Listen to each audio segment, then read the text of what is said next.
Hello, Credera family. Thanks so much for taking the time out of your day today. Welcome to our fifth installment of the Credera Listens panel. And we are super excited. We have some amazing panelists with us today, and we hope to really dive deep into this topic of allyship and what it means to be an ally and how we can equip each other and help each other rise up. So the first thing I wanted to talk about is we will have a Q&A at the end. We'll reserve time. So please post your questions you might have in the chat as we go along, and we'll have someone on the other side monitoring those questions and helping us to field them at the end. Wanted to take a moment to say, first of all, I'm so proud to be a part of this Credera family.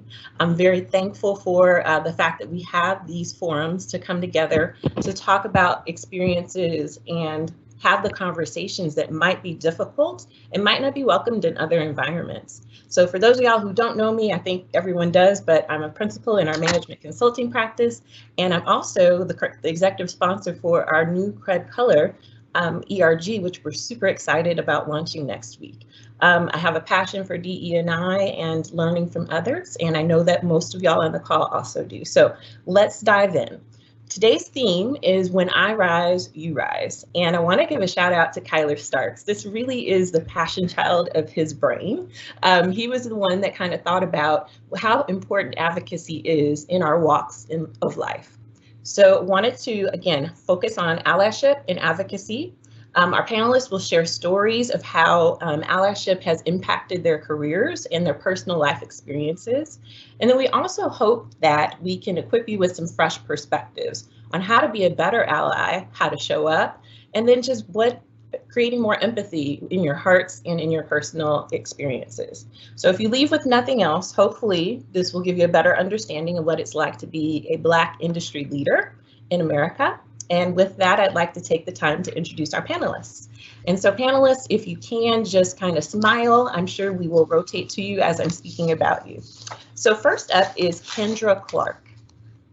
Kendra is our SVP of Data Science and Product Development at Sparks and Honey, which is an agency inside of our Omnicom family.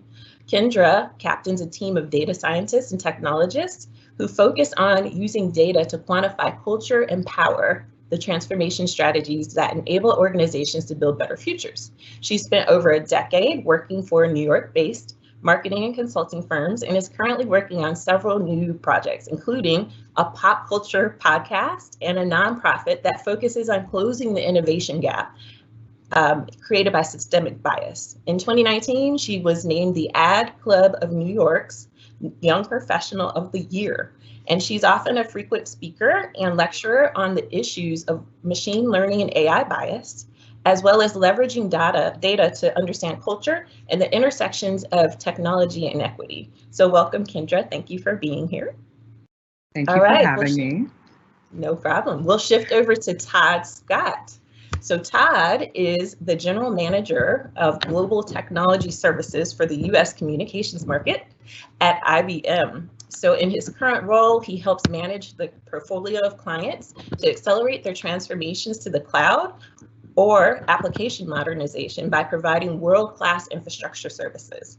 Prior to this role, Todd had the responsibility of managing the global blockchain-based supply chain solutions for IBM. He also served as a VP Managing Director for PepsiCo and Southwest Airlines accounts and has held several other leadership roles across his 33 years at IBM.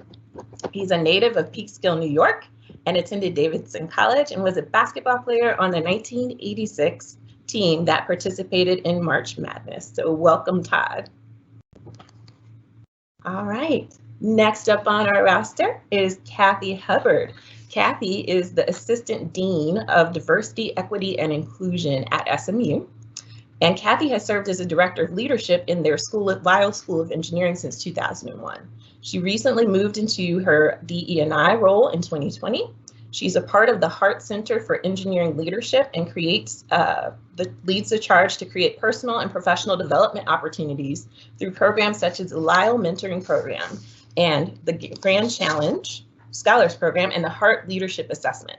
She also serves as an advisor and advocate for SMU Society of Women Engineers, otherwise known as SWE.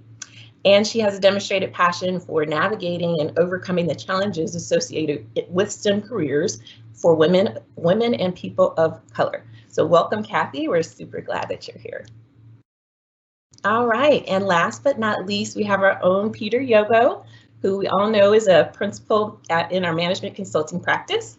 In addition to that role, he also leads our user experience and design practice and service offering. Peter's work focuses on innovation strategy, product development, direct-to-consumer, and program management. He has over 10 years of business and technology experience and has had leadership roles at Door.com, YTG Consulting, and PwC. Peter graduated from the University of Southern California with a degree in economics, and his guiding principle is to love the people he works with, create an environment where we can bring our true selves to work and solve big problems together. So welcome, Peter. All right, those are our panelists. So with that, let's dive right in. So the first thing I'd like to do is have each panelist share a little bit about your personal journey. Where did you come from? And how did you get to where you are now? In short form, 2 to 3 minutes. Were there people along the way that helped you, that were either highly influential to you or impactful? And if so, please share a little bit about their story with us. So let's go ahead and kick it off with Todd, if you'd like to take that question.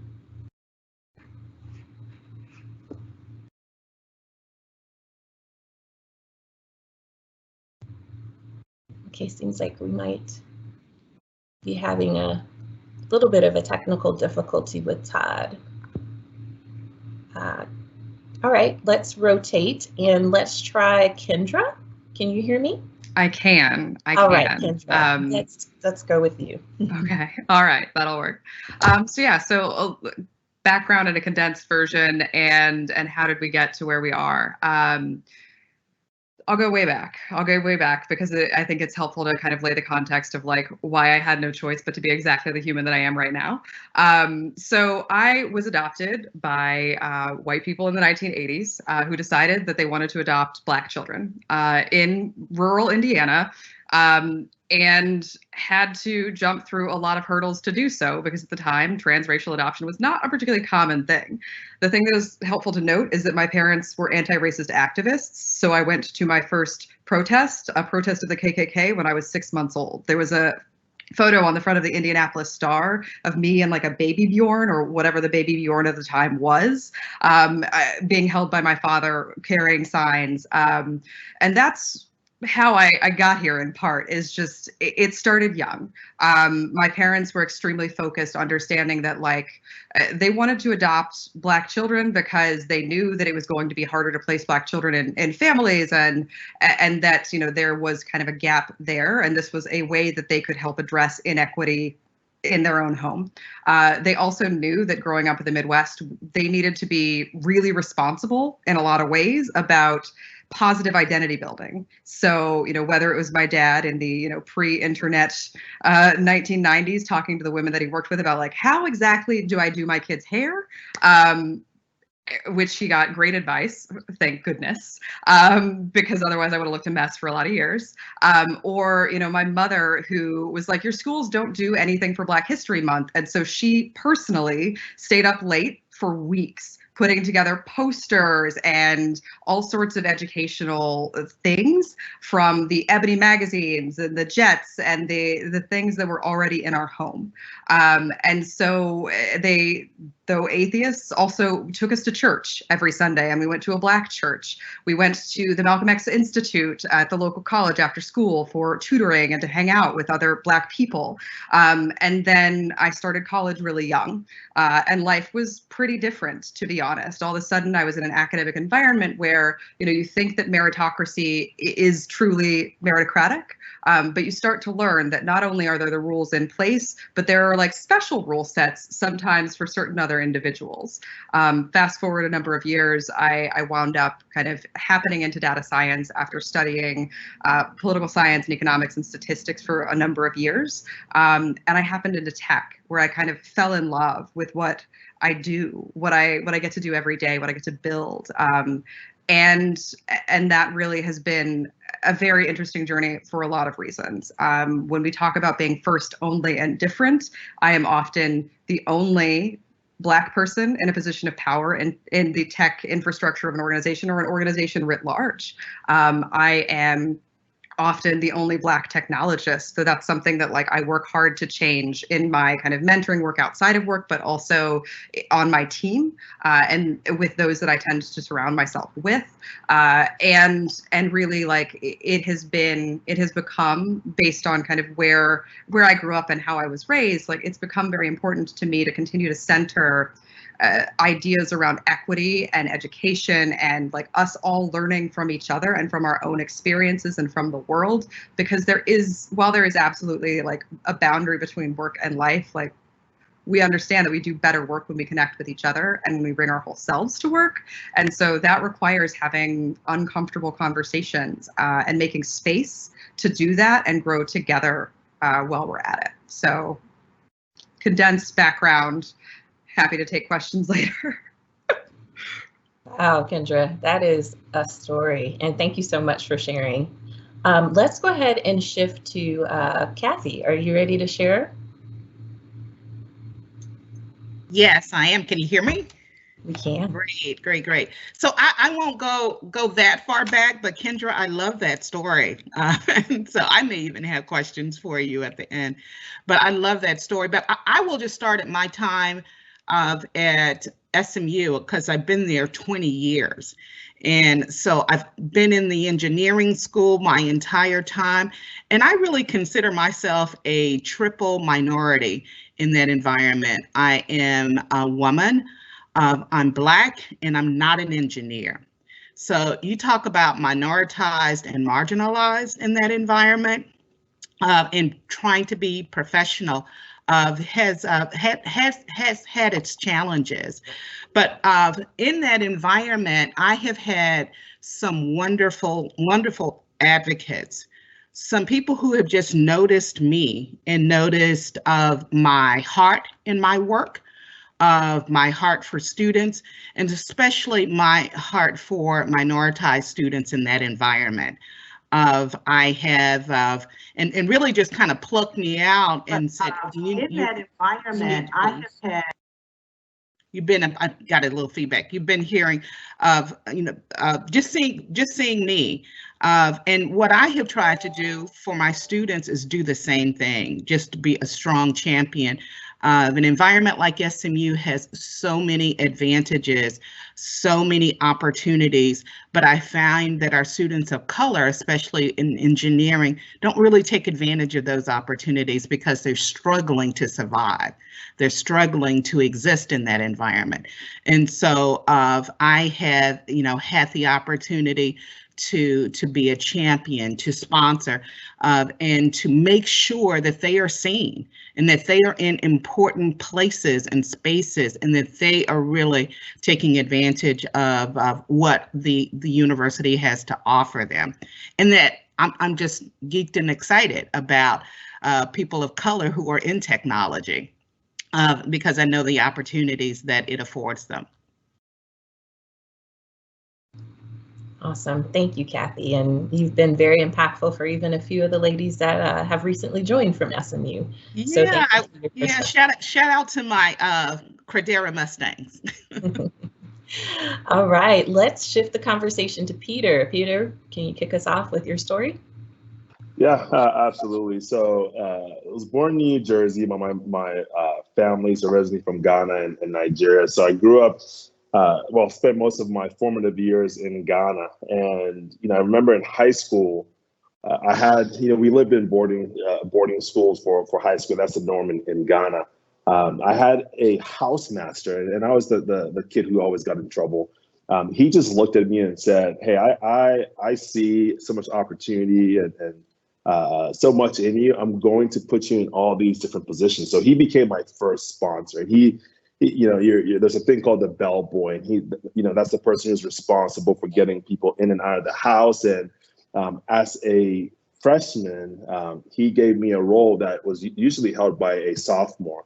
or even a junior, and he just expected me to excel at that. And he always just looked at me and would say, you can do better. You know, he just kept pushing the bounds for me. So when I moved to the U.S., I already had this mindset of just accomplishment and achievement. And when I first landed in Morgan Hill, California, the first thing I did was open up a bank account, got a job, and then I realized, wait a minute, I can work as much as I want, make as much as I want, get all the things that I saw on TV, shoes, clothes, you name it.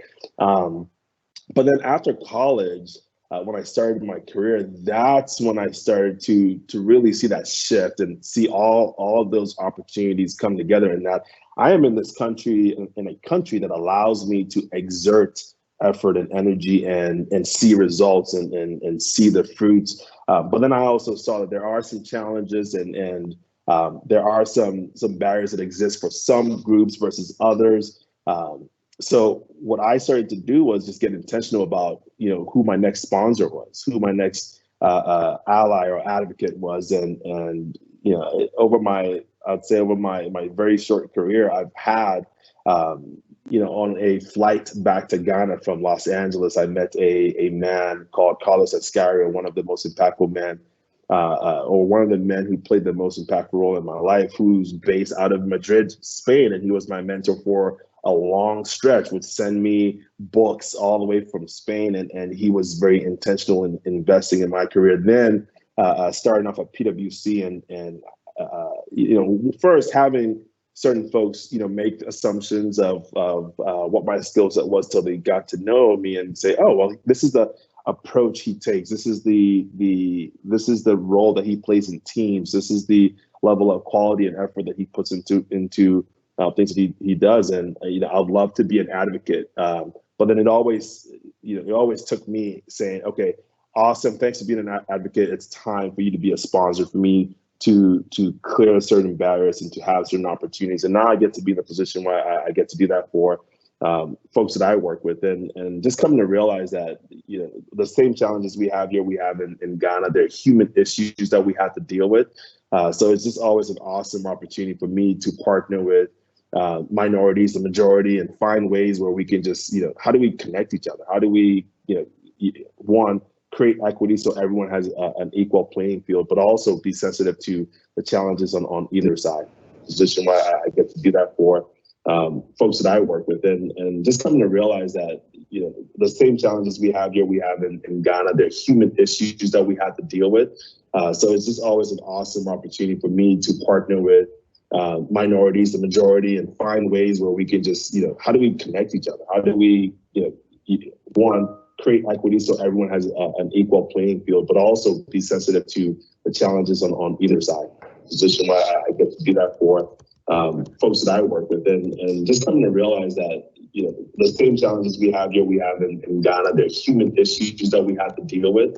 So it's just always an awesome opportunity for me to partner with minorities, the majority, and find ways where we can just, how do we connect each other? How do we, I don't know if everyone heard that, but it didn't sound too bad. No, I mean, it sounded really great. Like, I think you nailed it a couple times over. You have to say things a couple times before people actually can. So apologies for that technical difficulty, but we are ready to now hear from Todd. And Todd, we're on the question, just sharing your journey and any highlighting any people that were highly impactful across your journey. Like, I think so. I'm going to try this. I don't mind hearing you guys multiple times, but I think I'm hearing myself multiple times. So, is that better? Can you? You can't hear me, right? You can? Okay, great.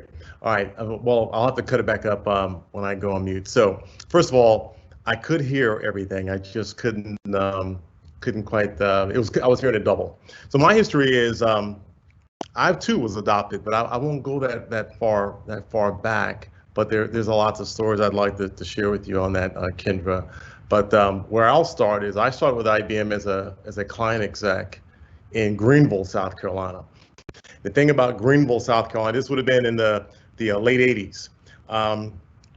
Those of you who know my wife is Puerto Rican, and she's very fair-skinned. And we used to go places, go out to dinner, and it was a challenge because we would get looks like, you know, what is going on here? Because back in the late 80s, someone who was Latina looked like more like they were Italian versus being Latino or Hispanic. So, but despite that, I started my career with IBM, had a rough go of it early with certain clients, which I'll share a little bit more about that later. But I did have my first line manager, who was an awesome guy by the name of Paul Sivils. And he and I are friends to this day, 33 years later. And when I had difficult situations with clients, he was very, very good about embracing me, saying, hey, look, this is not how all the world is. This is just a small microcosm of it. And he helped me to build a confidence as a business person that I had as an athlete. And so now about 11 years later, became an IBM executive in various roles. I've moved around a little bit with the family, and I've had the opportunity to travel the world. I've actually done business for IBM in 45 different countries. And I think what I've learned along the way is that there'll always be challenges. There's always going to be stereotypes that we may come across. But if you just kind of lean on people who can give you that support, whether it's family, whether it's friends, whether it's an ally or an advocate, you can certainly overcome. So that's a real quick and dirty version of who I am. Awesome. Thank you, Todd, for sharing. So now that we've gotten to know a little bit about everyone's backgrounds, let's dive into the topic of the hour, advocacy and allyship. So I found something that was a great statement, and it's a reminder that ally is a verb. And what that means is that when you're an ally or an advocate, it doesn't stop next week. It doesn't stop because you posted on social media and you check that box. It really is a lifelong journey. And I think that plays into what Todd said. You know, the person that aligned with him 33 years ago is still a part of his life. So wanted to throw a question out to the group, and I'll touch on Peter first. What is the difference between an ally, an advocate, a sponsor? Are those words interchangeable, or do they have slightly different nuances? I think personally for me, they've had different meanings. I think when you think of an ally, you know, it could be someone who, you know, just understands the challenge, understands the pain, and says, hey, I think something needs to change. I think, you know, there's an opportunity for us to make a shift in this space or that space, and they stand for that. They present themselves when there are opportunities to speak into those challenges. I think an advocate becomes that person who has more context of who you are and sees the challenges that you may also face being in that group or situation, and you know, whether in your presence or not, they're speaking directly about you, and they're doing whatever they can to say, hey, that person deserves the opportunity. That person is a high value member of our team, or whatever it may be. They're advocating on your behalf. I think a sponsor is, there are different arguments to this, right? Some people say, hey, sponsors show up when you're ready. You know, it's almost like the teacher shows up when the student's ready. But at least in my opinion, you have to be intentional about a sponsor. A sponsor is someone who says, your career matters to me, and here are the steps that I am going to take over the next couple of weeks, months, years, decades even, to advance your career, or to advance you as an individual or person. That person is that sponsor is intentional. That sponsor is, exerting efforts beyond just when a random conversation comes up or an opportunity comes up for them to be an advocate. This is someone who is meeting with you on a regular basis, is in rooms that you may not be allowed in, and is saying, hey, this is what needs to happen for this person. Here's exactly where we need to put in. Not that him or her is great, but him or her needs to get this opportunity. Him or her needs to be put in this position to succeed. And I think, once we begin to identify who our allies are, who our advocates are, and who our sponsors are, I think it just allows us to also, if you feel that you are, if you feel like you need an ally or you need an advocate or a sponsor, you know how to be intentional on your end to make sure that you are creating more of those people within your circles. That's great. That's great. Todd, did you have anything to add?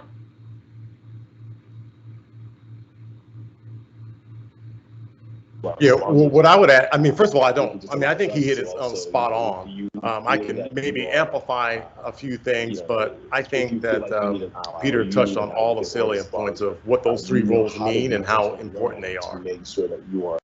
Awesome, awesome. Well, let's move forward. I want to talk a little bit about if anyone's had a particular example to share. So I know, Kendra, you had an example through our communications that you like to share. So can you tell us a little bit about your particular example? Yeah, absolutely. I mean, I have a number like that. I very seriously and very honestly say that I would not be where I am in my career without the allyship, advocacy, and sponsorship of some down-ass, straight, cis, white dudes, period, full stop. Whether they are friends of mine who help me navigate various situations because they see and they get what's going on, or in particular, like, a lot of times your manager is that person for you. So years ago, I dealt with a number of a variety of situations while I was working for one particular CTO who I remain close with. His name is Peter Randazzo, and he is an incredible human being, like, just period, full stop, an incredible human being. But most importantly, when I worked with him, there were kind of two things that came to mind. The first was, quite honestly, like the more benign but more everyday incident, right? And that is that we had a chief creative officer at the time who is, how do we say nicely, a misogynist. And so I was experiencing basically being in meetings with this man who just like couldn't hear what I was saying, essentially, like would just like, and would do everything to like get away from allowing me space to talk in the room, right?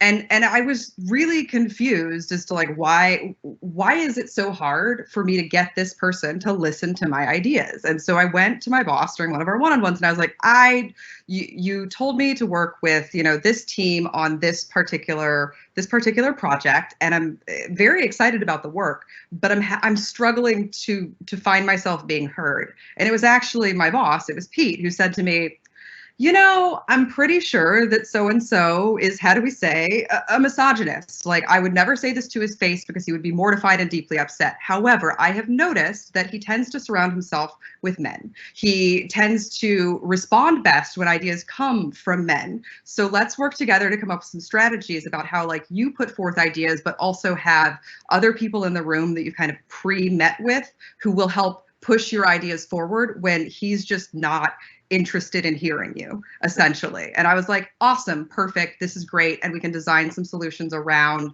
a situation that work for us and help us get things done and, like, honestly aren't like emotionally and energetically draining for me. This was important for a few reasons. One, like, there was a solution that came out of it, but two, like, I felt so sane after hearing that. Like, I felt so understood in a way that, like, you can't otherwise. It's extremely easy to think that you are the problem when the problem is in fact within somebody else and their bias and their internalized bias. And so being able to free myself from that kind of gaslighting because somebody else saw this situation, and like an unlikely person in at least my experience saw the situation, was really amazing. The second was that so I had dealt with an incredibly unfortunate, incredibly awful sexual harassment situation while I was there, while I was at that organization. And so something happened at a company event, and I was more distraught than I have ever been in any other work situation. And again, like, I blessedly had this supervisor who I was able to, one, confide in, and two, work with. So, and he, you know, very much was like, I will be a support to you. You are going to lead however we are deciding to respond to this. I will make some suggestions, but honestly, like, this is about you and making sure that you have what you need to be okay after this horrible thing has happened. And he's like, also, P.S., I do want to punch this guy in the face because this is bullshit and not okay. But more than that, like, we need to focus on you and whatever remedies, like, make sense to you being comfortable in this work environment on an ongoing basis.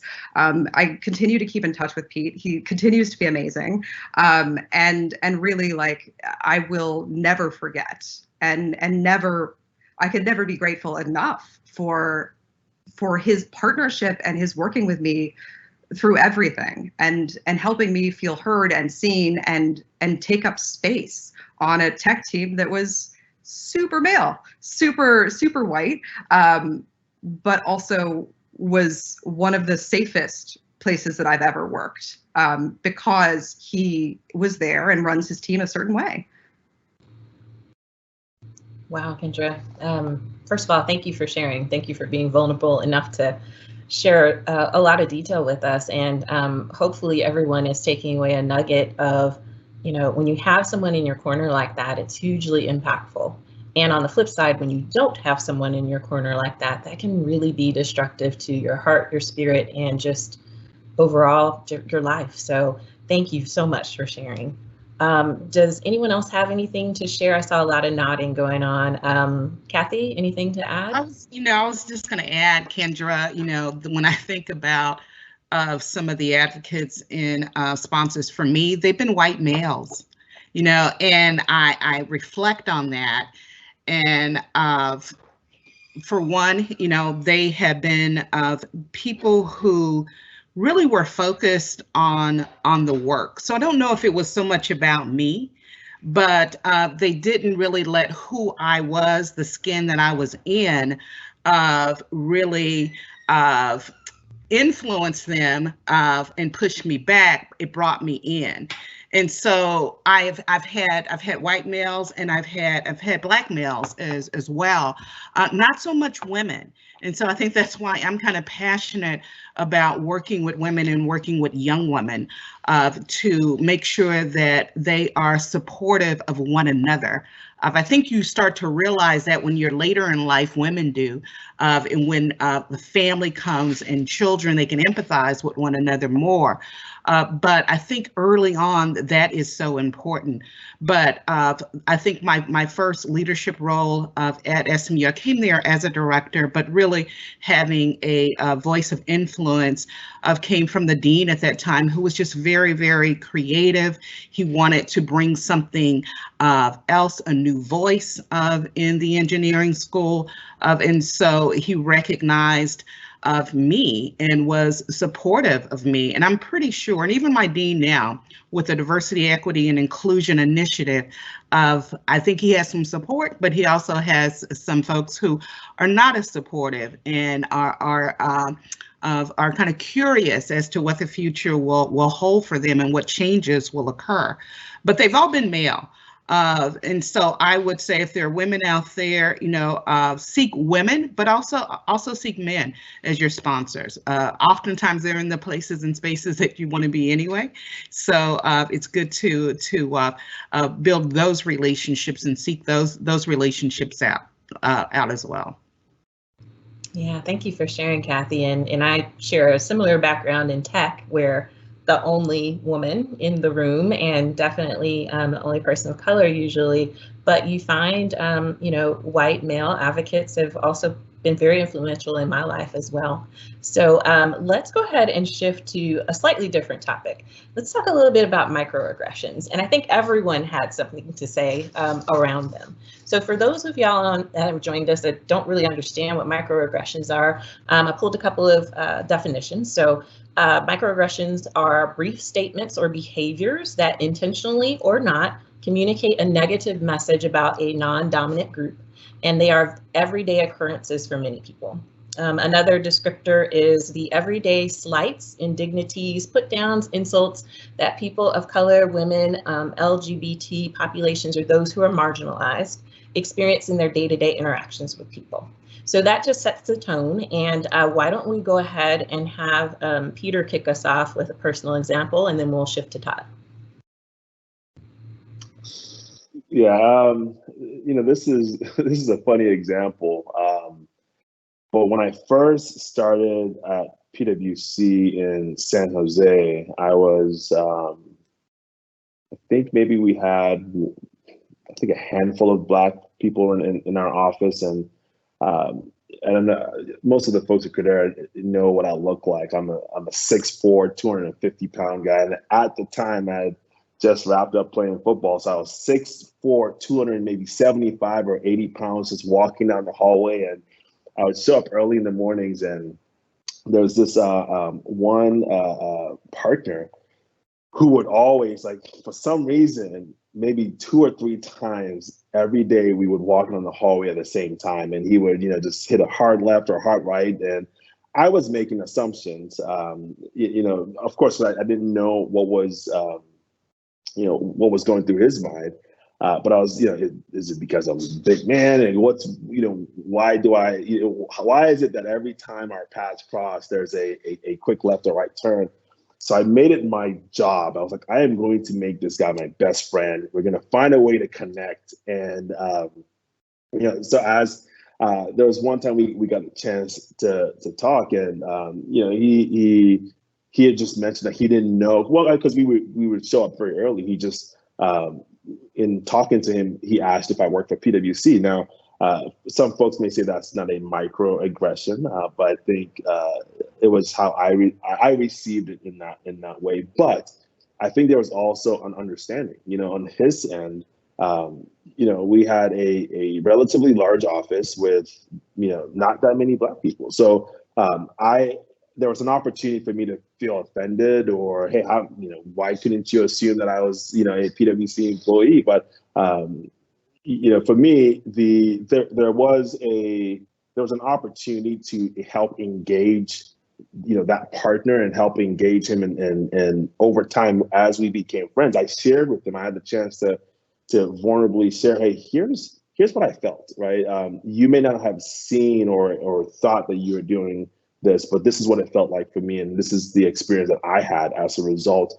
And he had no clue. I mean, he just, and in talking to him a bit more, I realized he was just operating out of instinct, and obviously some bias that he didn't even really understand was happening. But what I take the most pride in is in being able to help shift his mindset. And as we started to hire more and do more around diversity inclusion, our work with the UN and on he for she, that partner was right there with me, helping me on the different events, and I really stepped in. So I think there are many examples. My example, I had to find a way to turn it around. But that would be one story from my end, Victoria. Awesome. Thank you for sharing, Peter. And yes, that is a microaggression. But I'm glad that you were able to work through it, connect, and that's what's really important is, sometimes leaning in and being bold enough to address the situation at hand, and there's always growth there. So Todd, you look like you're about to burst. So what would you like to share? I mean, first of all, Peter, thanks for sharing that. And those kind of things happen like all the time, right? So I'm sure probably the most challenging thing you had was to figure out which one you want to pick, right? The one that I'll pick was when I first became an executive. I had a team all over the country, and I decided to meet with my first and second line on leadership in New York City. So I'm in 590 Madison, which is a well-known landmark in New York City.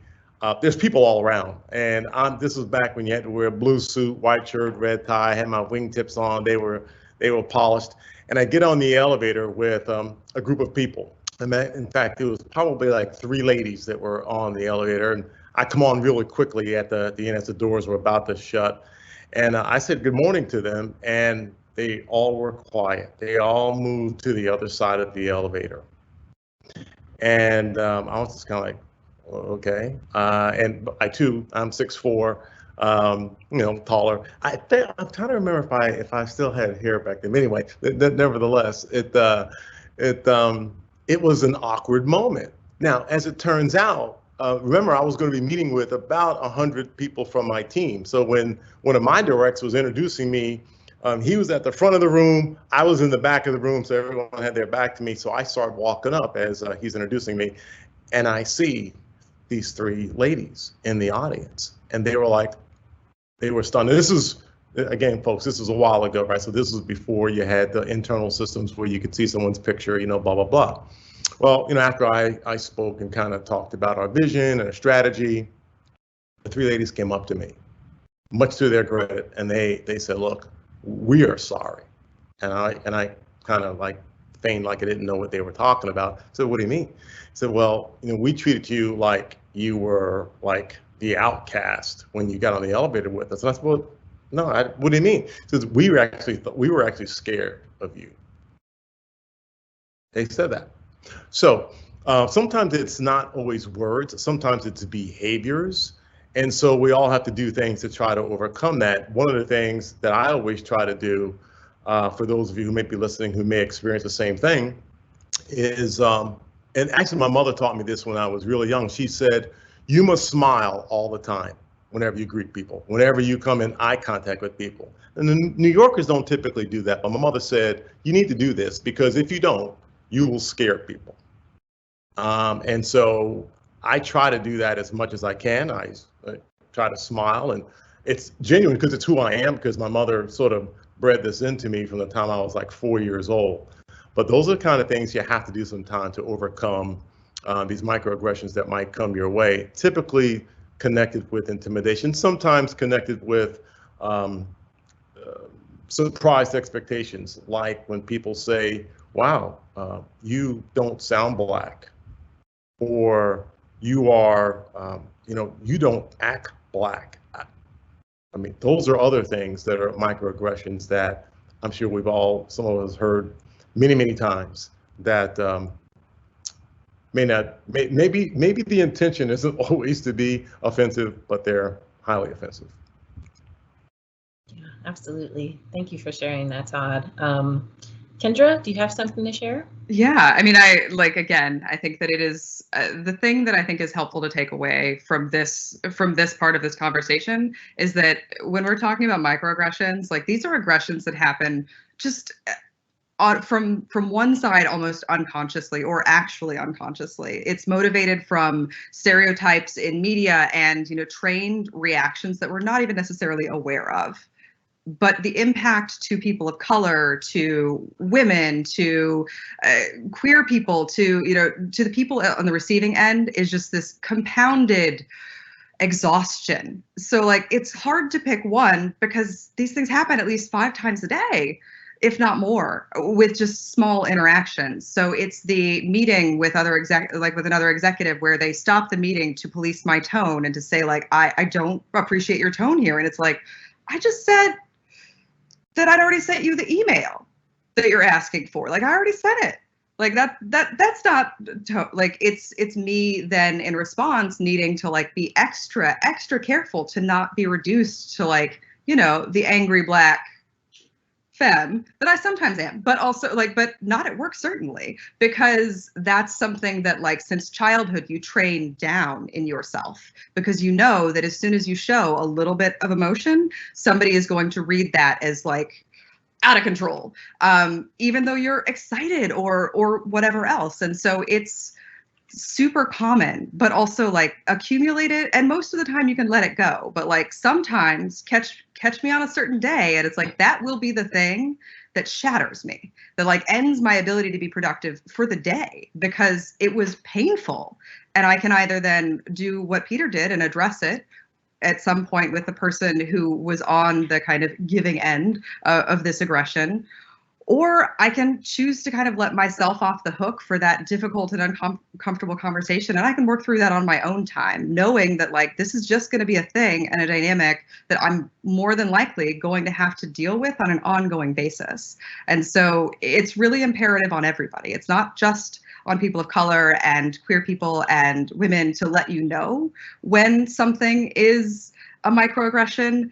We need to be coming at this from both ends, because there will always be more issues and more problems than any of us are aware of or sharing or talking about. Assume that it's there. And so we take active steps to kind of, break down some assumptions that we're making about people and like just meet everybody individually. Yeah, Kendra hit it right on the head. And I know in our very first panel, I talked a little bit about the angry Black woman syndrome, I guess, or paradigm or thinking, and it is really hard. Like Todd and like Peter, when people approach you or see you, just that bias that kicks in, it's hard to counter sometimes. But at the same time, it's not really our quote fault, right? We are who we are, and we are people just like everyone else. So thank you for sharing. Kathy, let's land microaggressions on your plate. Do you have anything to share? Gosh, I don't know what I can add. Those were all really, really good. I know it's if I can, the hair, right?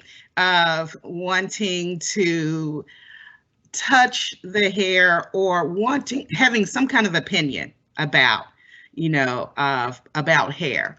And so it comes across as a compliment. And I think in a lot of cases it's compliments, it's curiosity. But I've also had people, if I wear it straight or if I wear it back, I like your hair like that. Now, who cares what you like? Or, it's my hair. And so what that creates, for the audience is this constant awareness of self that locks you in sometimes, because you are thinking, am I friendly enough? Am I coming across like this? Like Todd said, his mother told him to smile. That's also like how you put your hands on your steering wheel, to how you survive. And you're constantly thinking about how you are coming across. And that's tiring. That's a load. It prevents you from being productive, and then second guessing yourself and second guessing other folks. That's a mental load that again keeps you from, it slows you down. It's like you're running in water, right? That's what it feels like. So I am aware of, every morning it just depends upon, what my day looks like. Well, how am I going to wear my hair? Or, if I take this, or how is this going to be presented to others? And so those are things, those are I consider those micro aggressions, as well. And I think that, what people can do, is it's being aware of those biases that you have. And like Kendra says, it takes us to educate folks, if someone were to say something about my hair and constantly compliment, I would thank them, but I would ask, who else do you compliment constantly about their hair? Or have you noticed that? Have you noticed that, you're saying this to this kind of person, but not this to other people? And so that's just a bias check. And again, I think I always like to assume good intent and give people the benefit of the doubt. So I think it is our responsibility to lean in and to educate and make them aware and bring them into some awareness and some consciousness, so that so that they can move beyond that. Awesome, and thank you for everyone for sharing. And there's a term out there called racial battle fatigue, and I think all of us talked a little bit about how sometimes the weight is heavy, sometimes you feel like you're treading water, sometimes you're just had enough in any given day. So thank you for sharing. The goal of all of these conversations really is to help generate empathy, especially to all of our friends and coworkers that are not Black, right? And so in terms of creating empathy is really critical for creating safe spaces like this and safe interactions for people like Peter to go to the partner and have that open dialogue. Can anyone talk a little bit about how do you specifically create those paths towards empathy, and or how do you deal with people that might not be empathetic or in a place where they want to hear you? Todd, do you want to kick us off? Sure.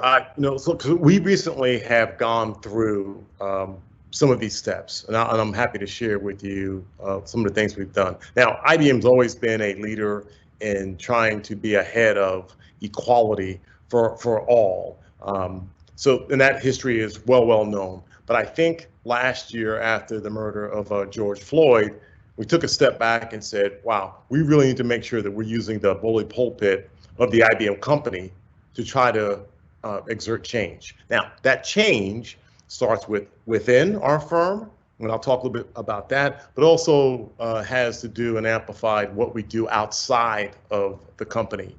And I've had the honor of being one of our co-chairs in some of the initiatives and activities that we've done. Within the company, you have to create safe spaces. We actually created a series of WebExes like this, where we have myself, I might be joined by one of our senior vice presidents, and we would start the conversation with talking about being vulnerable. So I would tell arguably one of the most vulnerable things that I've had to experience.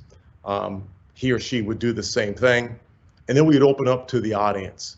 And I think what we found is that people were like relieved that both leadership, right, both Black leadership as well as white leadership felt like, okay, this is important, we're gonna do this. And we learned a lot. I mean, we conducted dozens of these, mainly in the United States, but also Canada, UK, and Brazil, other places around the world where we have these sorts of challenges, quite frankly. I think there's two things I would encourage everyone to take away. First of all, for the Black population,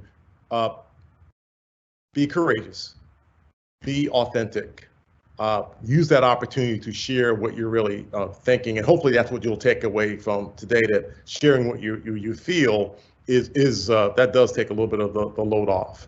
I would say for those of you who are not Black, do not view this.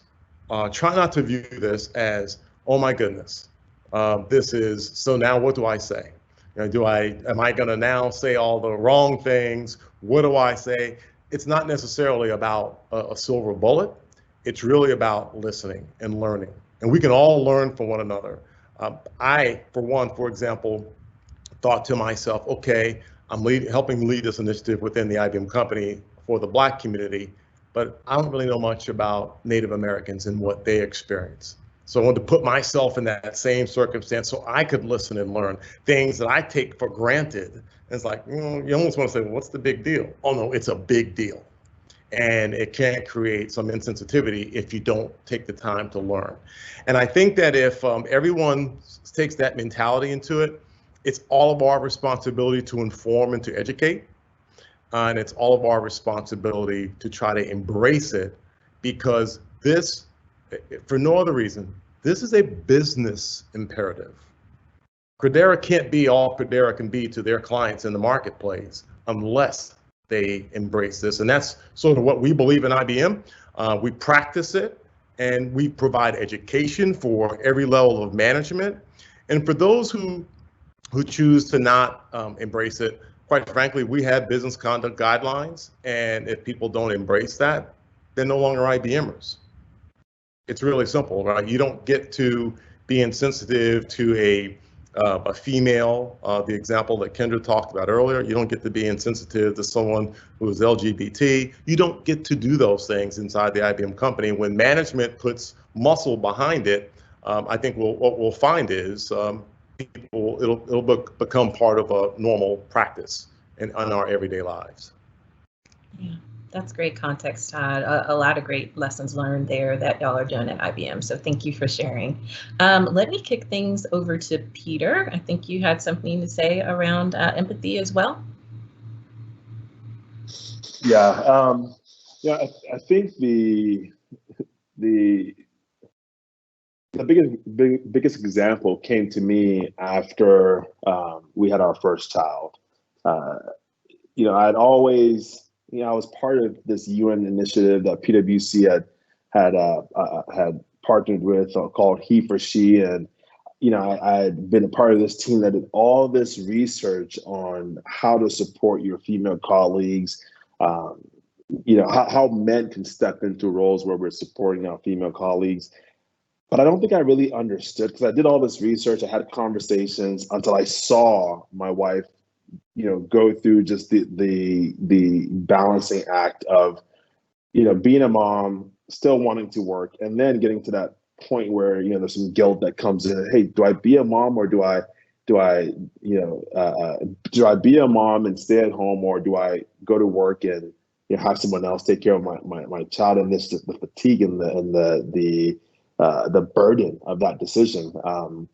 It caused me to be very sensitive now to people in my team, people that I work with who have had kids, who are going through COVID with kids at home, and just understanding that the pressure there is completely different. Although in the past, I had seen other women do it really well. I had seen some women who, had kids, but showed up and worked at a certain level. And that was the only view I had, but now I have a different lens. So I think, in regards to just, especially as it relates to race and, being able to have empathy for, your colleagues, very similar to what Todd said is listening. And I think it's listening to understand, but not being scared to jump in and ask the question like, hey, what is it like being Black in corporate America? What is your experience like? And generally just, step into it, listen, hear, because there's some assumptions that folks may make saying, oh, well, I know I have a Black boss, or I have, I know someone who's a Black leader, there's equity, what's the problem, right? But being able to talk to folks, you hear about the microaggressions, you hear about the challenges that folks go through. And I think it starts really by just having the confidence and the courage. And I think here at Credera, our leadership has already set the tone that it is safe, right? And I think there are a lot of folks who may be of the majority, or even of the minority, who just still don't know if they can have the conversation, still don't know if they can ask the tough questions. And I think that's really where it starts, is stepping in and, yeah, you may feel like you're walking on eggshells, but ask the question, what is it like? We, and generally want to listen to understand. That's awesome, Peter. Thank you so much. We're going to grab some closing comments from Kendra and Kathy here in a moment, but I did want to make a quick announcement. So the Q&A portion is not enabled for this call, but Alex just set up a Teams, posted in the Teams channel. If you have any questions for us, please go ahead and post those there in the general channel, and we will try our best to field some questions if people can stick around for a little bit. So let's go to some closing comments from Kendra, and if you can go ahead, and then we'll follow up with Kathy, and then we'll close things out. Yeah, I'll keep this as brief as possible so that we can get to the Q&A, which is my favorite part of any panel, because I always want to know what y'all care about and what y'all want to talk about. I think that the big thing for me with empathy is one, people tend to, at this point in my life, just assume that I'm here for whatever you want to tell me, and so I get told a lot of wild stuff, and so I guess I've learned to just invite this on a regular basis. But I think the biggest thing for me is there are everyday moments for empathy of various kinds, right? This one in particular comes to mind right now, which is again with one of my white male bosses, who happened to be a straight cis man. We had a number of products. One of our clients is a beauty client. We had a number of hair care products that were in the office, free for anyone to take, and a lot of people then had shampoo and conditioner for months and months because we had a lot of products. And my boss was like, let's go see what we can get. And I looked across the room from about 25 feet away, and I was like, oh no, I can tell from here, none of these are for me. And he's like, well, what do you mean? And I was like, Dave, they code Black people hair care products with browns and coppers and golds. So I can tell from here that none of these products are for me because they would be brown. And he had never noticed this, had never seen this, and was like, whoa. So, and I say this because having and making space to have these conversations makes moments like that a moment where you can learn something actually really important and maybe start to question some things that are really helpful, but they can happen just very, very fast. And they don't need to be a big, long, processy conversation when you do have kind of the space and the floor set, as Todd was talking about, and Peter as well. Great, awesome, Kendra. Kathy, any closing remarks for us or nuggets to think about? We're starting to create spaces at SMU for, our students and our staff and our faculty to talk about their experiences. Like Todd mentioned, after George Floyd died, and it was the students who went to social media to talk about their experiences on campus and to talk about microaggressions that really caused everyone to stop and pause and listen and pay attention. And so we're continuing to do that work.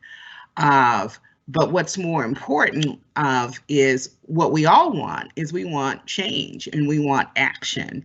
And I would say to those in the Black community, of our Latinx community, our women, our LGBT,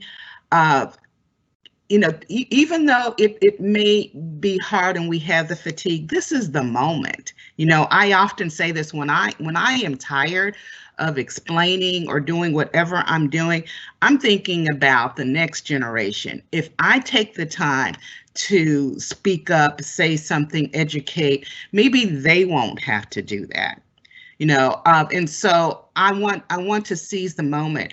And I also want to have a call to action. I'm very proud of our students at SMU because they after they did have the opportunity to express themselves, they wanted to see change, and they did a call for action. And our university has responded with the SMU Moving Forward Together plan that has some goals and some benchmarks. They have described what they want things to look like and feel like. And so I think that is important too. And then it also, I'm a big grace person, and if we can give each other some grace in this process right now, then that allows us to keep moving forward, to not expect perfection, but to actually expect for us to keep trying and keep moving. And if you say something that is in a that you feel like may get you in trouble, sometimes just say, I'm not sure how to say this. This is what I'm thinking. This is what I'm feeling. What do you think? And I think that fosters real honest conversations, because people are afraid now to speak up and to say things. And so I think that we can't get tired in this work of the work that we're doing now. We need to believe in it enough that it will change and that it will create new experiences and new realities for folks in the future. So I'm just happy to be a part of this moment of now, and I'm taking it very seriously and seizing the moment for what it is, with a lot of hope for the future. Wow. Well, thank you so much, Kathy. That was a perfect closeout. Wanted to I know we're a few minutes over. Thank you. Thank you to each panelist. Thank you to Kathy. Thank you, Todd. Thank you, Kendra. Thank you, Peter, for your time, your heart, your willingness to share with us, your advice, and all those nuggets that you implanted in everyone's brain, just to help people rethink and relearn and continue to dive deep and try to seek out just more connection and more empathy. So we appreciate the deposits you made. We appreciate your time, and hopefully to the Credera family, this was another very valuable installment of our Credera Listens panel. I'm glad that I was able to be a part of, and will continue to reach out and connect. And like everyone said, there's grace, number one. Number two, the only way we can create empathy is if we actually connect. And number three, we all can learn something from each other. So thank you so much, and we will talk to you soon. Follow up on the questions.